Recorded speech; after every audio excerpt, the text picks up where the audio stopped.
I don't know what I did to make everybody hate Trees. Everybody hate Trees. I don't know what I did to make everybody hate Trees. Everybody hate Trees. I don't know what I did to make everybody hate Trees. Everybody hate Trees. I don't know what I did to make everybody hate Trees. Those niggas hate Trees. I don't know what I did to make everybody hate me. Those niggas hate Trees. The slip of my tongue, trigger finger for fun. You know I got this trigger finger, man. They know how we do it on the hill. What's up? What's up? Is it coming to Kegel? He ain't waffles and bagels. What's up, Kegel? They need to worry about themselves. Now, of course, we know that family could be one of your worst enemies. And then sometimes it's hard to believe that. Sometimes we be in denial.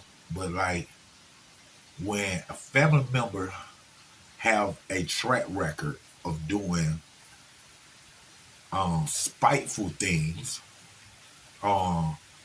conniving things, vindictive things, then especially over a long period of time, then you have to start realizing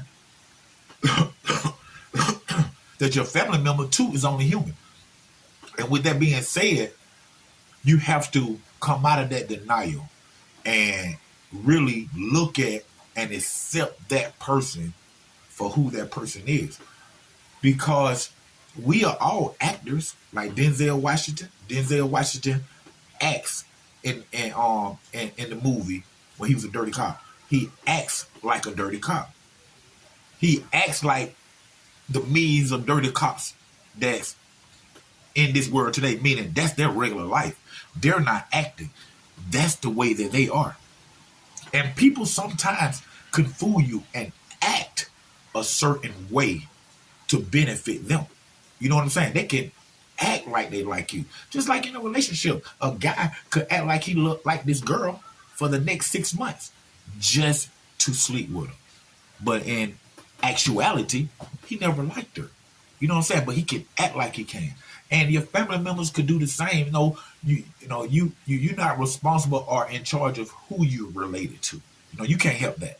You know what I'm saying? But you have to look at them for who they are, and their characters over a period of time will show you. Sometimes it takes 20 years to realize that this is not your friend. Sometimes it takes 20 to 30 years to realize that this relative don't have your best interest at stake when he make his choices. You know what I'm saying?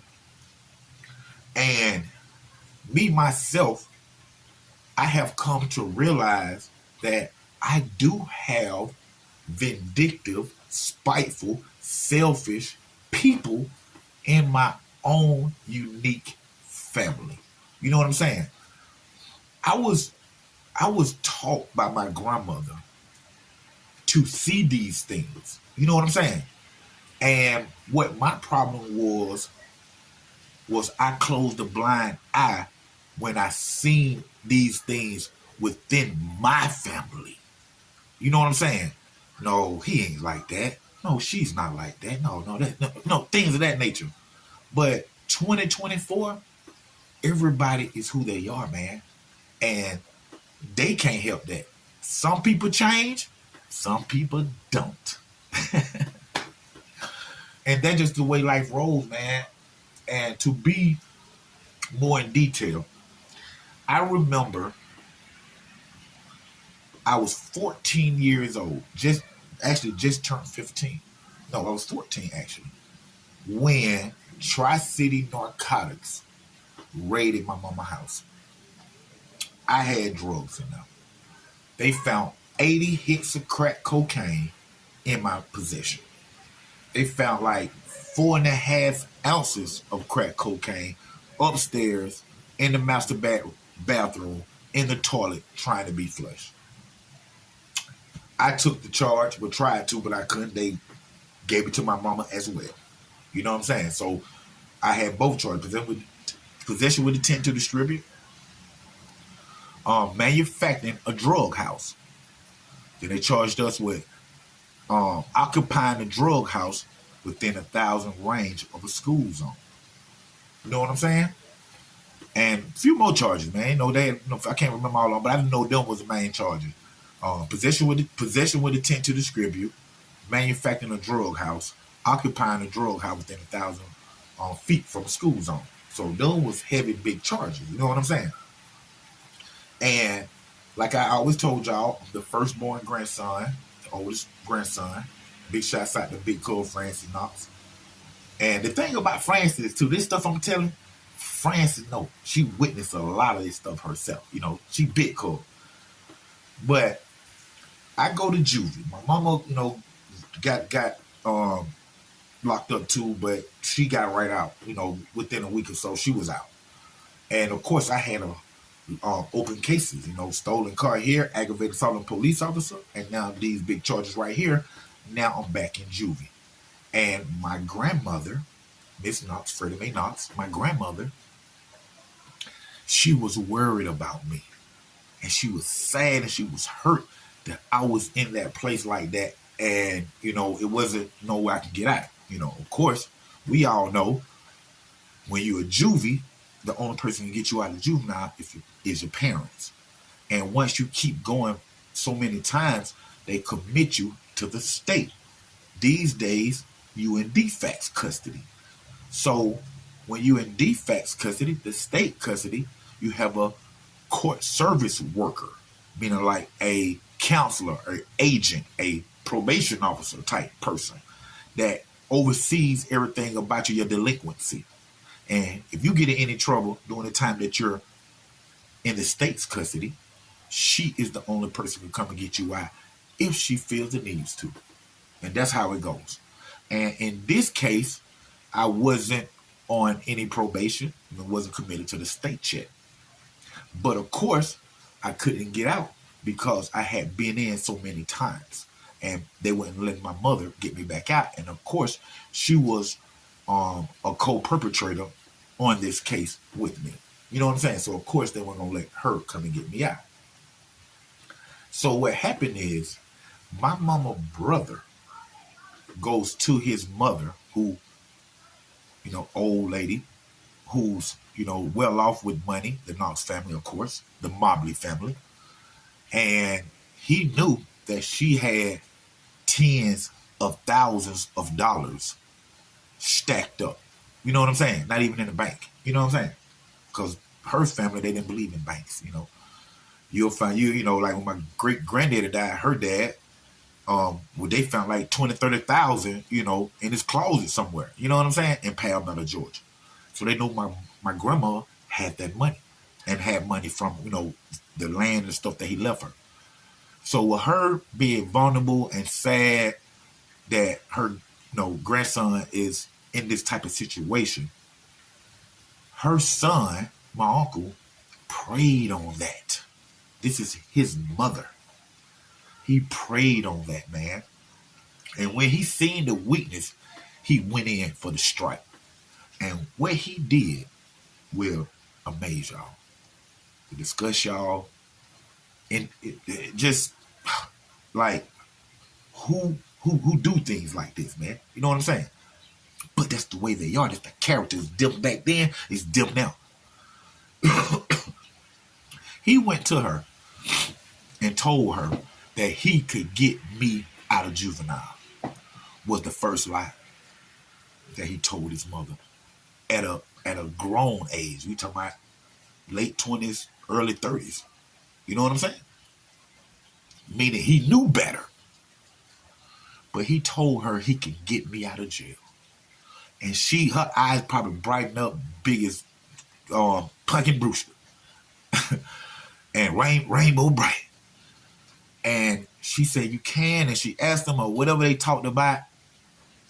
And he ended up getting money from her. Maybe like 1,000. I can't remember what was said to me, $1,000 or 10,000.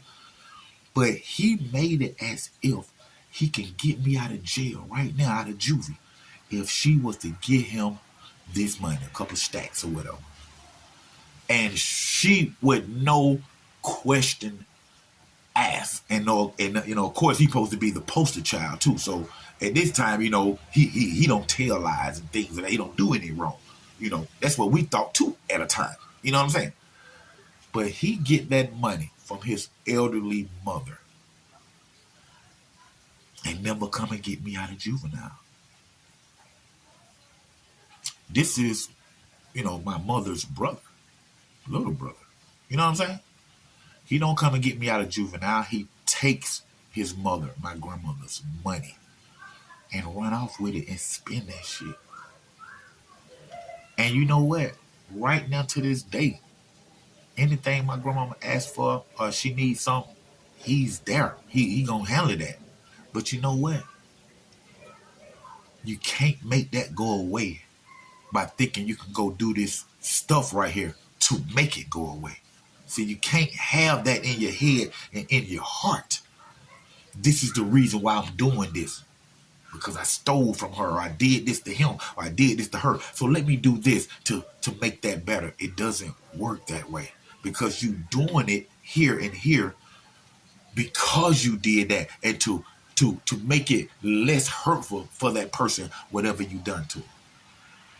But everybody around remember that, and they see that, and right now to this day, they still see the same person that took from his mother, lied, and got the money, and went and spent it on whatever selfish needs he needed for, because the money is supposed to be for me. You know what I'm saying? Right now today, I owe him some money. Take it out, that money right now. Take it out, that money that my grandmama gave you to get me out of juvie when I was 14, 15 years old, and you never showed up. I'm still waiting for you. You know what I'm saying? Or your dad, you know what I'm saying, when he gave you the check, you know what I'm saying, years later gave you a check. Hey, could you cash this for me? Could you put it in your bank and give me the money out? He ain't never get it. You took them $1,900, $2,000. Yeah, I can do it, Dad. And you runs off with it. Don't never give him his money. We have these people in our family. Everybody across the world. You know what I'm saying? If you in denial, don't be in denial no more. Look at your cousin, look at your aunt, look at your uncle, look at your daddy, look at your mama. And tell them, stand up and tell them, that's not right. You're going to have to pay that back in life, man. No matter what you do intentionally to correct that. You know what I'm saying? So you have to do something, the kindness at your heart, at your mind, not thinking about that back there, not to cover that up. It have to be original. It have to be genuine when you do stuff to get it erased by Jehovah. You know what I'm saying? And that's real talk, man. I went down, man. And he went to his mama, my grandmama, and told her he could come get me out. And got thousands of dollars from her, man. And ran off with it. They'll never get me out. And you know what? Nobody never said nothing until now. But see, I don't forget. I don't forget. And then as the pattern go, as I'm getting older, I see the same stuff. The same person. I know you know who you are. Because everybody do. At the end of the day, they just don't have the lowest colonies in them. You know what I'm saying? To make them say what I say. They don't have that what my grandmama instilled in me, what my daddy instilled in me, to speak on it, no matter who it is. If it's wrong, it's wrong. You know what I'm saying? And that's real talk, man. Right here live. I'm going to bring y'all a lot more stuff, man. It's real talk, man. For real. Underground Source TV. With your host, TV and film producer, Dontrece. Nah, he tripping. TV and film producer Dontrece Knox, man. OG Black Bart. Y'all make sure y'all check out that playlist right here on YouTube, man. I got a playlist with probably about 13 of my album songs. The album contains 24 24. The same age my brother died. Was when he died. It contains 24 tracks. Few of them, like I said, 12 or 13 is on my playlist right here on YouTube. Y'all check it out, like and subscribe to it. Subscribe to my page, man. It's going to be October 31st. Release date on all platforms. Welcome to the Pumpkin Patch. It's the name of the album, man. Y'all make sure y'all check it out, man. It's real talk, man. Check out the YouTube shops and make sure y'all check out my memberships, man. Y'all can see never before seen stories, never before seen footage, behind the scenes footage, and of course, y'all can book me for a whole entire month right here, Underground Source TV, College Park. Stand up. I don't know what I did to make everybody hate Trees. Everybody hate Trees. I don't know what I did to make everybody hate Trees. Everybody hate Trees. I don't know what I did to make everybody hate Trees. Everybody hate Trees. I don't know what I did to make everybody hate Trees. Those niggas hate Trees. I don't know what I did to make everybody hate me. Those niggas hate Trees. The slip of my tongue, trigger finger for fun. You know I got this trigger finger, man. They know how we do on the hill. What's up? What's up? Is it come as Kegel? He ain't waffles and bagels. What's up, Kegel? Don't even worry about that.